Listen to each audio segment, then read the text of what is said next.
ओम श्री परमात्मने नमः।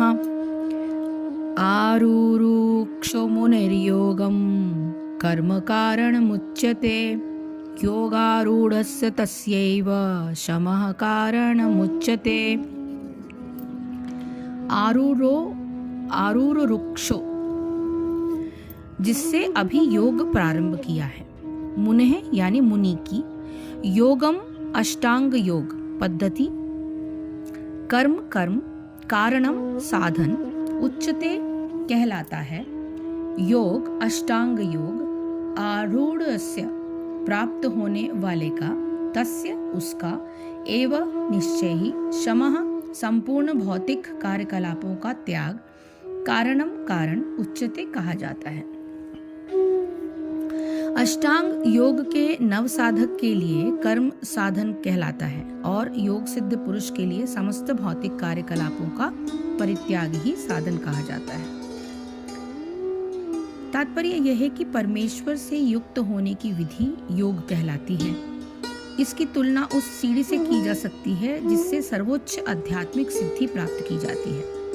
यह सीढ़ी जीव की अधम अवस्था से प्रारंभ होकर आध्यात्मिक जीवन के पूर्ण आत्म साक्षात्कार तक जाती है। विभिन्न चढ़ावों के अनुसार इस सीढ़ी के विभिन्न भाग भिन्न भिन्न नामों से जाने जाते हैं, किंतु कुल मिलाकर यह पूरी सीढ़ी योग कहलाती है और इसे 3 भागों में विभाजित किया जा सकता है: ज्ञान योग, ध्यान योग तथा भक्ति योग।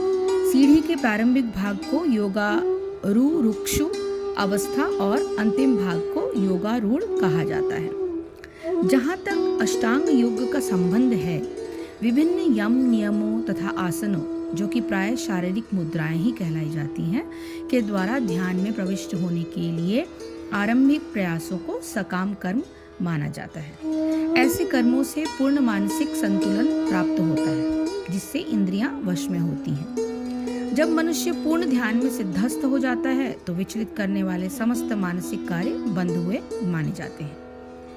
किंतु कृष्ण भावना भावित व्यक्ति प्रारंभ से ही ध्यान अवस्थित रहता है, क्योंकि वह निरंतर कृष्ण का चिंतन करता है।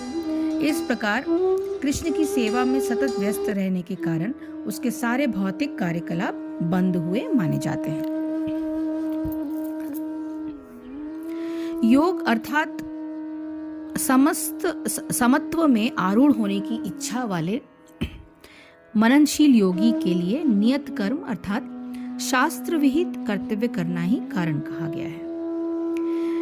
अर्थात ऐसा करने से ही योग में आरूढ़ हुआ जा सकता है, योग में लगा जा सकता है। परमात्मा प्राप्ति में उसी योगारूढ़ मनुष्य का शम अर्थात उसका परम शांति ही कारण है। योग अर्थात समत्व में स्थिति के 2 चरण। इस श्लोक की पहली पंक्ति में भगवान बताते हैं कि समत्व रूप योग में स्थित के पहले चरण में सब शास्त्र विहित कर्तव्य कर्मों को निष्काम भाव से करना ही उपादेय है। इसके लिए यह आवश्यक है कि मनुष्य योग में स्थित होने की दृढ़ इच्छा धारण करे। योग में स्थित होने के प्रयोजन से कर्म करने के लिए मनुष्य के पास शरीर, इंद्रियां, मन, बुद्धि इत्यादि करण और प्रारब्ध से प्राप्त होने वाले वस्तु, व्यक्ति और परिस्थितियां जो मिले हैं या जो मिलते हैं, वे सब प्रकृति के अंग हैं। जिस संसार में मनुष्य रहता है वो भी प्रकृति का ही अंश है।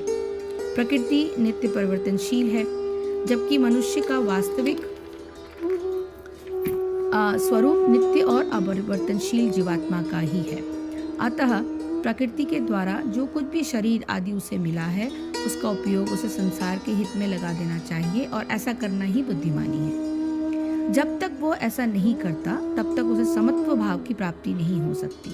उनसे अथवा सुख अथवा दुख का संबंध मानने से चित्त में क्रमशः राग अथवा द्वेष उत्पन्न हो जाते हैं। इनके रहते चित्त का सम होना असंभव है, क्योंकि इनके प्रभाव से चित्त में कोई ना कोई द्वंद्व उठना अनिवार्य है। जब तक द्वंद्व उठते हैं, तब तक उनके कारण मनुष्य सुखी अथवा दुखी होता रहता है। सुखी और दुखी तो पशु पक्षी भी होते हैं।